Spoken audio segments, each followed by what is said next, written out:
ಜಿಲ್ಲಾಡಳಿತ, ಜಿಲ್ಲಾ ಪಂಚಾಯತ್, ವಾರ್ತಾ ಮತ್ತು ಸಾರ್ವಜನಿಕ ಸಂಪರ್ಕ ಇಲಾಖೆ ಹಾಗೂ ಕರ್ನಾಟಕ ಕಾರ್ಯನಿರತ ಪತ್ರಕರ್ತರ ಸಂಘ ಮತ್ತು ಕರ್ನಾಟಕ ಕಾರ್ಯನಿರತರ ದಿನಪತ್ರಿಕೆಗಳ ಸಂಪಾದಕರ ಸಂಘ ಚಿತ್ರದುರ್ಗ ಇವರ ವತಿಯಿಂದ ನಗರದ ಜಿಲ್ಲಾ ಪಂಚಾಯತ್ ಸಭಾಂಗಣದಲ್ಲಿ ಯೋಜನೆ ಮತ್ತು ಸಾಂಖ್ಯಿಕ ಹಾಗೂ ಜಿಲ್ಲಾ ಉಸ್ತುವಾರಿ ಸಚಿವರಾದ ಡಿ ಸುಧಾಕರ್ ಅವರ ಅಧ್ಯಕ್ಷತೆಯಲ್ಲಿ ನಡೆದ ಪತ್ರಿಕಾ ದಿನಾಚರಣೆಯ ಕಾರ್ಯಕ್ರಮದಲ್ಲಿ ಪಾಲ್ಗೊಂಡು ಮಾತನಾಡಿದರು.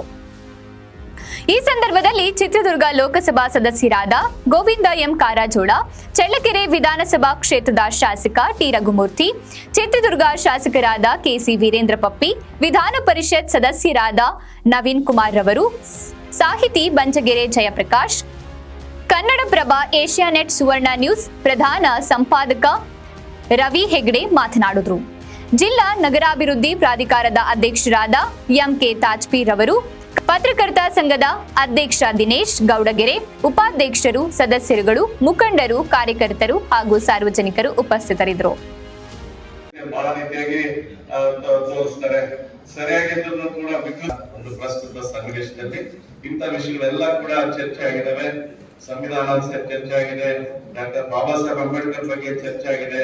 ಯಾರೆಲ್ಲ ಪತ್ರಕರ್ತರು ವಸ್ತುನಿಷ್ಠವಾಗಿ ಅವರು ಕೆಲಸ ಮಾಡಿದ್ದಾರೆ ಅದ್ರ ಬಗ್ಗೆ ಎಲ್ಲವೂ ಕೂಡ ಚರ್ಚೆ ಆಗಿದೆ. ಈ ಸಂದರ್ಭದಲ್ಲಿ ನಿಷ್ಠನೆ ಪತ್ರಿಕಾ ರಂಗ ಸೇರಿ, ಶಾಸಕಾಂಗ ಸೇರಿ, ಕಾರ್ಯಾಂಗ ಎಲ್ಲ ಅಂಗದಲ್ಲಿರ್ತಕ್ಕಂಥವ್ರು ನಮ್ಮ ಜವಾಬ್ದಾರಿಯನ್ನು ಅರಿತು ನಾವು ಕೆಲಸ ಮಾಡಿದ್ರೆ ಕೆಲಸ ಮಾಡ್ಬೇಕು ಅನ್ನೋದನ್ನ ತೋರ್ಸಂತದೆ ಪತ್ರಿಕಾ ರಂಗ.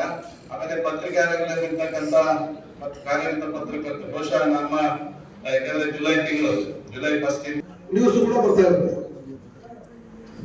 ಬಹಳಷ್ಟು ಪತ್ರಿಕೆಗಳು ಒಳ್ಳೆಯ ಸುದ್ದಿಗಳು. ನಾವು ಬೆಳಗ್ಗೆ ಎದ್ದ ತಕ್ಷಣ ಫಸ್ಟ್ 6-7 ಗಂಟೆಗೆ ಪೇಪರ್, ಎಲ್ಲಾ ಪೇಪರ್ಗಳು, ಕನ್ನಡಪ್ರಭ ಇರ್ಬೋದು, ವಿಜಯವಾಣಿ ಇರ್ಬೋದು, ವಿಜಯ ಕರ್ನಾಟಕ ಇರ್ಬೋದು, ಪ್ರಜಾವಾಣಿ ಇರ್ಬೋದು, ಎಲ್ಲ ಪತ್ರಿಕೆಗಳನ್ನು ನಾವು ಗಮನಿಸ್ತೀವಿ.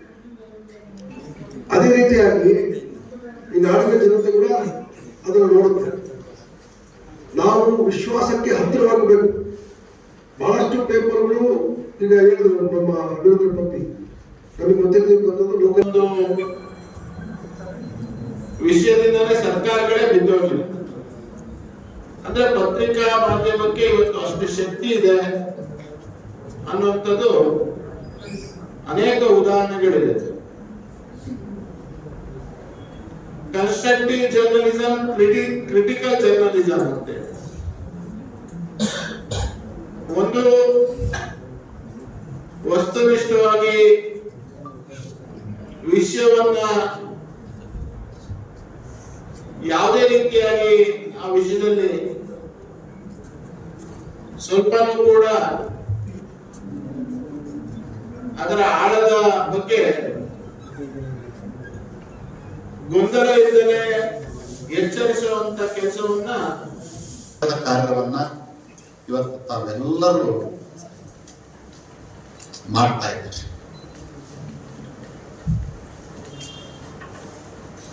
ನಮ್ಮ ಪತ್ರಿಕೋದ್ಯಮ ಎಂದಲೇನೇವಲ್ಲ, ಸ್ವಾತಂತ್ರ್ಯ ಪೂರ್ವದಲ್ಲೂ ಕೂಡ ಪತ್ರಿಕೋದ್ಯಮ ಬೆಳೆದು ಬಂದಿತ್ತು.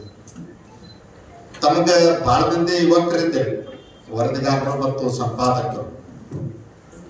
ಪತ್ರಿಕೆ, ಕನ್ನಡ ಪತ್ರಿಕೆ ಪ್ರಾರಂಭ ಆದದ್ದೇ ಮಂಗಳೂರಿನಿಂದ. ಜುಲೈ 1, 1843ರಲ್ಲಿ ಪಾದ್ರಿ ಅವರಿಗೆ ನಮ್ಮ ಸಂಘದಿಂದ ತಲಾ 1 ಲಕ್ಷ ರೂಪಾಯಿ ಕೊಟ್ಟರು. ಆ ಕಾರಣ ಅದಕ್ಕೆಲ್ಲ ಕಾರಣ ಈ ನಮ್ಮ ಮಾನ್ಯ ಶಾಸಕರು ಅವರು ಕೂಡ ಆ ಒಂದು ದೇಣಿಗೆ ಕೊಡೋದ್ರ ಮೂಲಕ ಒಂದು ಕ್ರಿಕೆಟ್ ಮಾಡಿದ್ರೆ ಅದರ ಉಳಿದಂತ ಹಣವನ್ನ ಅವ್ರಿಗೆ ಆ ಕುಟುಂಬಗಳಿಗೆ ನೇರವಾಗಿ ತಲುಪತಕ್ಕಂತ ನಮ್ಮ ಸಂಘದ ವತಿಯಿಂದ ಆಗಿದೆ. ತದನಂತರ ನಾವು ಮುಂದುವರೆದು ಒಂದು ದೊಡ್ಡ ಮಟ್ಟದ ರಾಜ್ಯ ದತ್ತಿನಿಧಿ ಕಾರ್ಯಕ್ರಮ, ರಾಜ್ಯ ಸಂಘ ನಮಗೆ ಅವಕಾಶ ಮಾಡಿಕೊಡ್ತು. ಆ ಒಂದು ಅವಕಾಶಕ್ಕೆ ಸಾಧ್ಯ ಆಗ್ತಿರ್ಲಿಲ್ಲ ಅಂತ ಹೇಳಿ ಅದನ್ನ ಸ್ಥಳಾಂತರ ಮಾಡಿದ್ದು ಇದೇ ಚಿತ್ರದುರ್ಗದ ಹತ್ರ ಬಳ್ಳಾರಿಗೆ. ಅದು ಕನ್ನಡ ಸಮಾಚಾರ ಅಂತ ಹೆಸರನ್ನ ಇಟ್ಕೊಂಡಿರ್ತಾರಂತೆ. ಯಾಕಂದ್ರೆ ಮುದ್ರಣಕ್ಕೆ ಬೇಕಾದಂತ ಅಚ್ಚು ಮುದ್ರಣಕ್ಕೆ ಬೇಕಾಗಿ ಆರ್ಟಿಫಿಷಿಯಲ್ ಇಂಟೆಲಿಜೆನ್ಸ್ ವರೆಗೆ, ಅಂದ್ರೆ ಅಕ್ಷರದಿಂದ ಹಿಡಿದು ಇವತ್ತು ಆರ್ಟಿಫಿಷಿಯಲ್ ಇಂಟೆಲಿಜೆನ್ಸ್ ವರೆಗೆ ಬೇಕಾದಷ್ಟು ತಂತ್ರಜ್ಞಾನಗಳು ಬಂದಿದೆ. ಮಾಧ್ಯಮ ಅದನ್ನು ಅಡಗಿಸಿಕೊಂಡು ನಾವು ಬಹಳ ಗಮನಿಸಬೇಕಾದಂತ ವಿಚಾರ. ಅಂದ್ರೆ ಇವತ್ತು ಒಂದು ಸುಮ್ಮನೆ ಏನೋ ಒಂದು ಸಮಾರಂಭವನ್ನ ಮಾಡುವಂತದ್ದು, ನಾವೆಲ್ಲ ಸೇರುವಂತದ್ದು, ಆಮೇಲೆ ಅದನ್ನ ಡಿಸ್ಕಸ್ ಆಗಿ ಹೋಗುವಂತದ್ದಲ್ಲ.